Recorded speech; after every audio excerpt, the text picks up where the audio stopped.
Okay, Carrie, we're gonna go on the exterior tour and interior tour on the property. I just did walk through everything, just reminding you, I think I mentioned before, it is a 2010 roof. And I did walk the exterior. Most of it is covered in some kind of masonry, which makes it real easy for me to look at shifting issues, volatile soils, and I don't see really a lot of chaos happening under the house. It actually looks really sturdy relative to a lot of what I see around here. You see a bunch of it around the tree there, but that's from roots that are pushing up. You can also see a new clean out here, which is a good sign, and cut in the concrete, which actually shows a project that Con would really appreciate. They've replaced the yard line, so that's also another good indication of one less problematic and costly project that could be done. Coming in here and kind of talking relative to the one that was behind Con's, this is way more fresh and livable.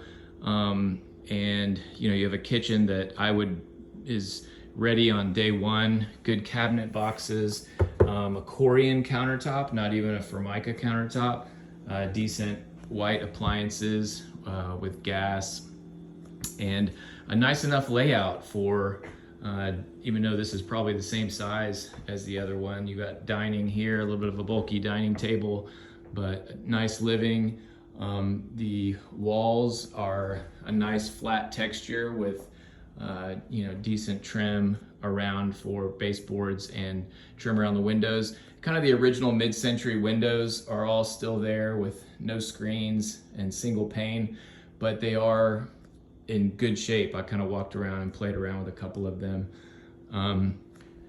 Walking down the hallway here, you have a little bit of a hump in the foundation here, but it must have been there for a long time because I don't see any corresponding repair work or stress cracks, in the floor. Coming down the hallway here, you kind of have a circular bit to the floor plan into the kitchen, and you kind of have three rooms right off of the hallway and the bathroom. But this is where the air conditioner is. There's a really good brand Carrier system, so I'm optimistic that you've got something you can work with in place here regarding HVAC and roof. That's definitely part of the battle. The flooring is in good shape. You have multiple materials in close proximity, but all of them are kind of clean and attractive. The carpet is in good shape that's in the bedrooms, and that's kind of where you'd prefer it. And this third room, longer term, if you really wanted to play around with this floor plan, this wall could actually be taken out to create a much bigger living dining. But this serves really well for the renter profile for a home office, which is what this current tenant is doing. But we have closets. You can see the door hardware is not high end, but not painted over and in good shape and uniform.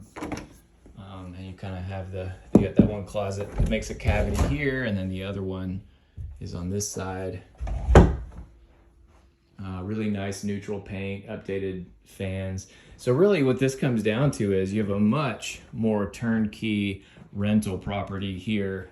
It's the lot that is, not as valuable or flexible as the one behind Con, but, it's definitely a worthy target for getting a piece of Austin at this price point, because the reality is anything of this price or that I've seen or lower has some sort of major flaw with exposure to a busy intersection or across from a school that has people parked in front all the time, or some other multi-family kind of unsavory business going on. So I'm actually a bigger fan than I thought I would be of this one. I'm gonna make one trip around the outside, and I'll get out of this guy's hair, but you can see on the exterior there's access to the washer and dryer here and the water heater. I don't think that's ideal for the water heater, but configuration, but it is efficient and reasonably new, and you can see some of the wood underneath. So there's, in addition to the masonry, there's this vinyl siding, which seems to be in pretty good shape. If you ever decided to take the vinyl siding off, or anyone ever did, I saw there's a spot over here. You can see it's a venting pier and beam foundation, and then there's the other part of your carrier unit. But I was mentioning beneath the vinyl siding, you can see that it's wood, not asbestos siding, and it's was just probably covered up like my house was in the 80s for just efficiency standpoint, but it's a much prettier siding, wood siding underneath. This storage shed is inside the build line, but doesn't have a foundation, so it's really just additional storage. Great for renters who want to throw bikes and boxes and stuff, even an outside office for those that are willing to kind of deal with that kind of setup. But anyway, super useful, but not a real asset long term, because you can see there's not really a foundation there.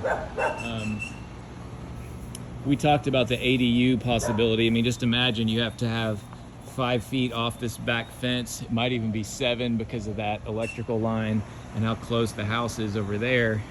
You'd need to move this house over 10 feet and then flip it long ways and run a driveway over there to a back unit. If you're able to pull it off, it would be pretty tricky, because you have to have 10 feet between structures for the fire aspects. And then there's one black walnut tree over there that's really small in diameter, and this one that also could be protected or hinder any future footprints. And so anyway, that's all from here. I really appreciate it, and we'll talk to you guys soon.